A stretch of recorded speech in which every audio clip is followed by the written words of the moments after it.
Hey there gardeners, Chris here from Garden Steading. Exciting news, I have blossoms on my, can you guess what it is? Mango tree.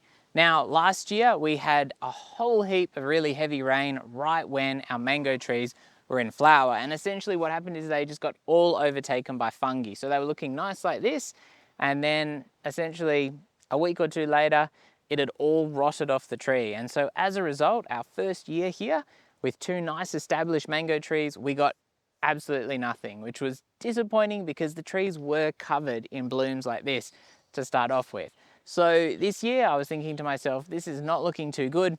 Obviously we're driving past everyone else's mango trees and they're covered in blooms, just like this. In some cases the trees were more bloom than leaves, and I was getting very, very jealous. However, one of the really interesting things I find is, obviously we're in northern New South Wales along the coast, and we see other people's trees in full fruit or a full bloom in, 5-10 kilometers away, sometimes 50 kilometers away, and we're thinking, wow, we missed it. Our similar fruit trees or the same fruit trees have not done anything at all, and then a month or two later ours will put on the blossoms and start to grow the fruit. So I will say, kind of from a microclimate perspective, don't always benchmark yourself exactly against other people. There obviously is quite a bit of variance, and we've got these blossoms on our tree now. This mango tree here is the one that is in a fair bit more shadow. It's just overshadowed by, not totally, but a fair bit compared to the other mango tree. And so the other mango tree, getting heaps and heaps of sunlight, has got a lot more blooms on it. This one is a little bit of a late bloomer, I guess you'd say, and it now does have not a heap, but a decent amount of blossoms on it. And the other thing to keep in mind is we had absolutely super dry weather. We've just had a little bit of rain. I think in a week's time we should get a little bit more rain, which should keep us going. It's filled the tanks up a little bit, which is amazing.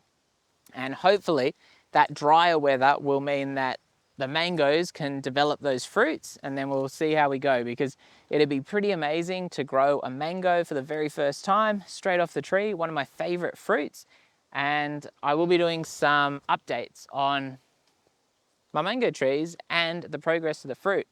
I'm back at the mango tree. It has been raining for the past 2 days, and we've had, I would say, about 40 mil of rain. So it's not an enormous deluge, I should say, but it has filled up the tanks. And the problem we have is that when the mango gets really, really wet, and particularly if it is for an extended period, I think it's meant to clear up in the next day or two, you actually can lose all of that fruit. And so I'm hoping that doesn't happen. So now that the tanks are full, I quite selfishly think to myself, well, the rain can stop. But in reality, the garden could do with quite a bit more rain. But my big thing is I don't want to be losing all of those mango flower stems to fungus, I think it was, something like that, as we did last year, which just wiped them all out. And mangoes are probably my favorite fruit. They're definitely in the top 3, and I'd really love to grow some. If it doesn't happen, it doesn't happen. That is nature. She is a pretty fickle beast at times. And I just have to keep in mind that while the rain may be damaging to my mangoes, it's massively helping everything else in the garden, because we don't really actively water all that much, and it is what it is. So the mango chronicles continue. These are our mango flower buds. We've had quite a bit of rain. I mean, not a huge amount, 40 mil over a week or so. However, we are seeing fruit starting to develop off those flowers. So they have been fertilized, that's not the right word, pollinated, and we've got various size mangoes starting to grow on the tree. Whether they're going to survive, that's hard to say. I did just fertilize these trees, more so the other one than this one, because this one was in full bloom. However, it's possible that'll be detrimental to getting a crop of mangoes. However, I did feel like I'd been a little bit slack, and I needed to do that for basically everything in our little orchard, in our little fruit forest. So yeah, pretty excited that we might even get some mangoes this year for Christmas. We'll see how we go. Mangoes, once again, another update. These are growing nicely. As you can see here, they're still only, 10 centimeters in length. They are obviously quite green. They've got a little bit of yellow to them. I'm hoping the little black spots aren't an issue, because I've never grown mangoes before. I can't take too much credit for the trees. because they were here when we bought the property. This particular tree, this is pretty much all of the fruit on it, which is a bit sad because it is an enormous tree, but it's been very, very dry. And while we had a lot more fruit on the little flower stems, a lot of them dropped off at a small size, which again, very sad. But I think it was because we didn't have enough rain. It's been super dry. In the last day, we've had 22 mil, which is great. So that will hopefully tide a whole heap of trees over. We're halfway through summer, almost exactly now, and these are coming along nicely. I'm not sure whether I need to protect them because they're quite low. I don't feel like a wallaby's really gonna have a go at these, but the birds are the biggest concern. However, we have less of like the bowerbirds here on our property because we've got a lot more. I think we've got Pacific Bazaar. They're a bird of prey that actually nest up in our big gums, and as a result they chase off a lot of the other birds, which is good for our fruit forest.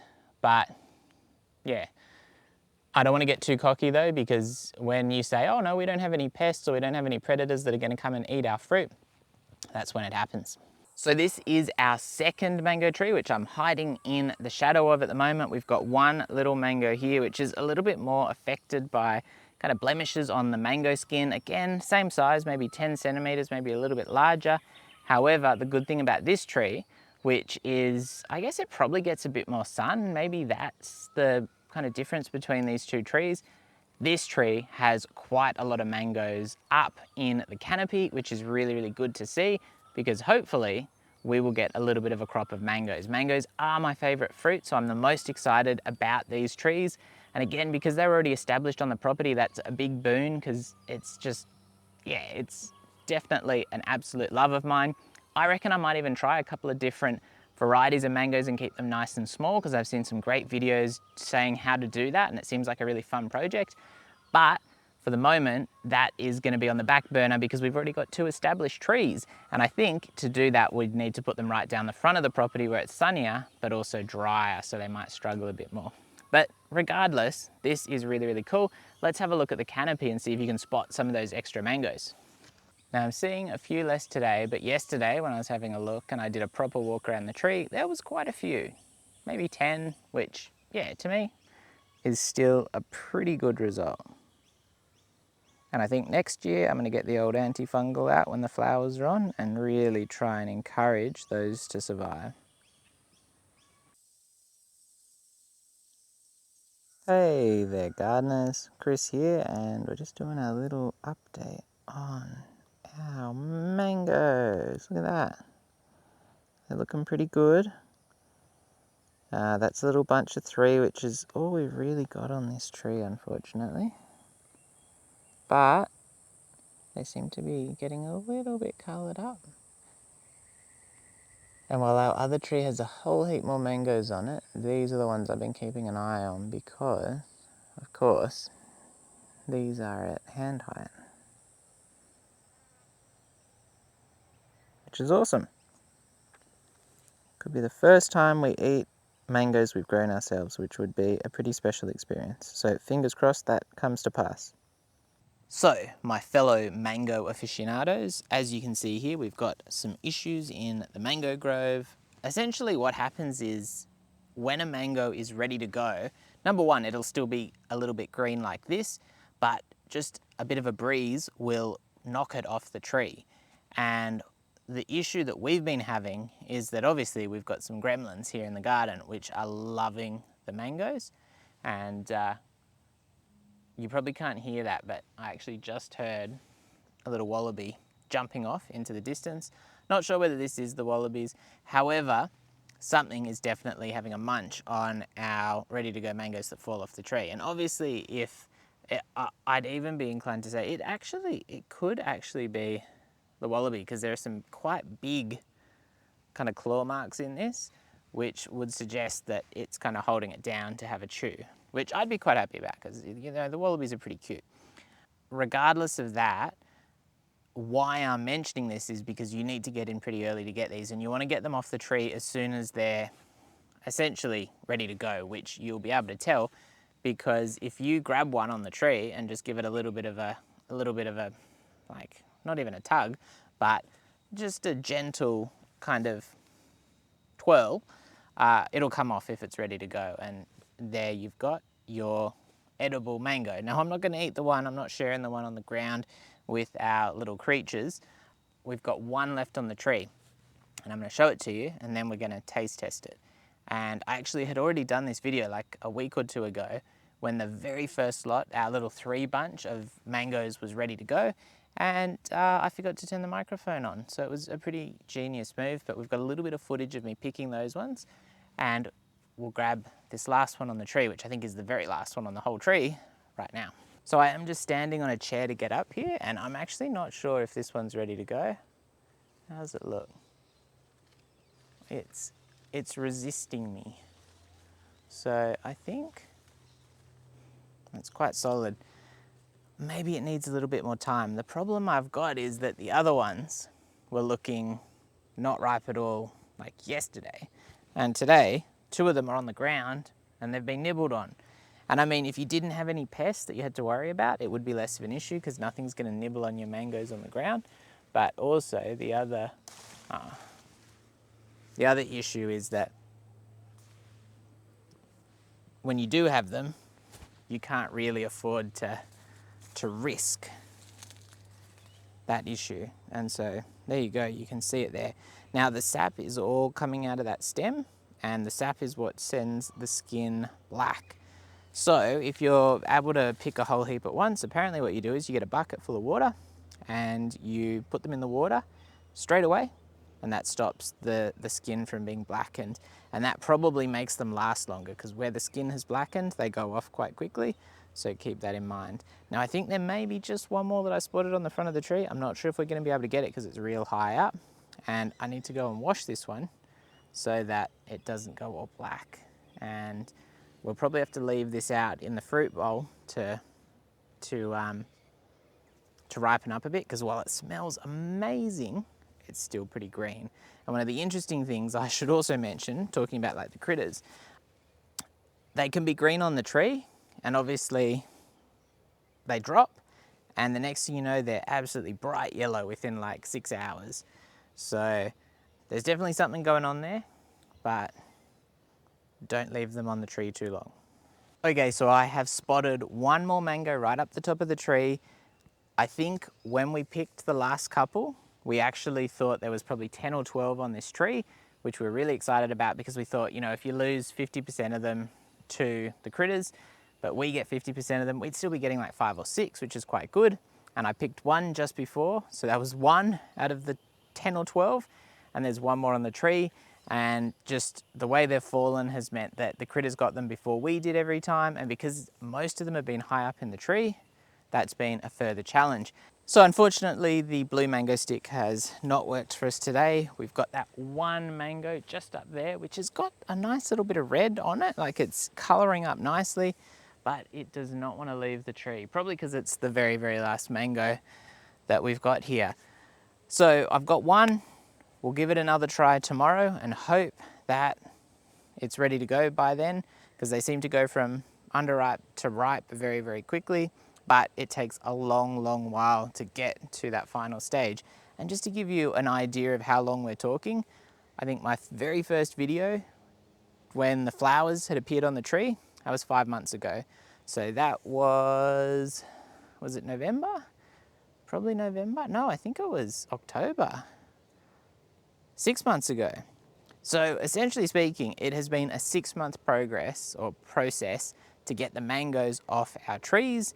And the reality is that I think we've probably got 15 mangoes in total, but realistically, I reckon we've lost another 15, maybe 20. And so we have lost a lot of those mangoes from them falling off the tree because we just weren't quick enough to get them off. And when they're nice and low, it's really, really simple. You give them a smell.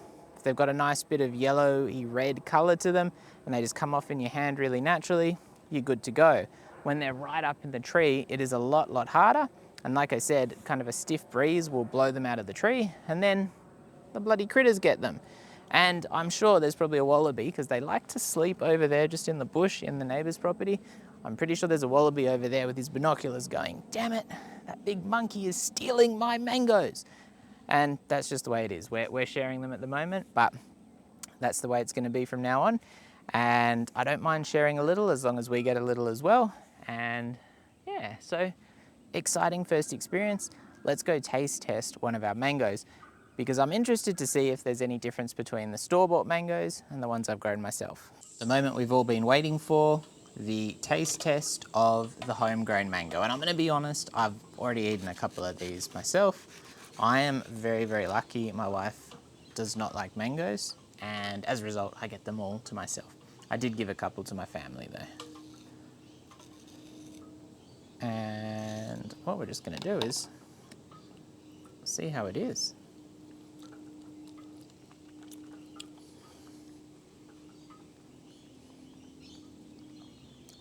Now, a couple of things worth noting. This one has been in the fridge, so it's nice and chilled, which is great because it's a pretty warm day today. Nice breeze coming through. You might hear a bit of a rumble of thunder in the background, which I hope is some rain coming through. But for the moment,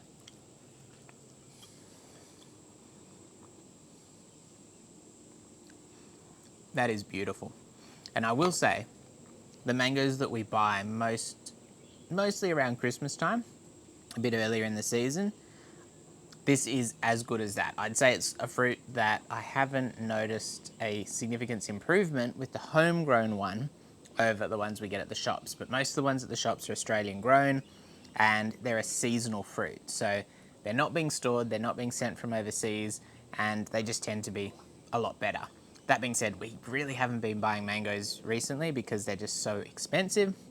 And so being able to enjoy this one that I've grown myself is really, really special.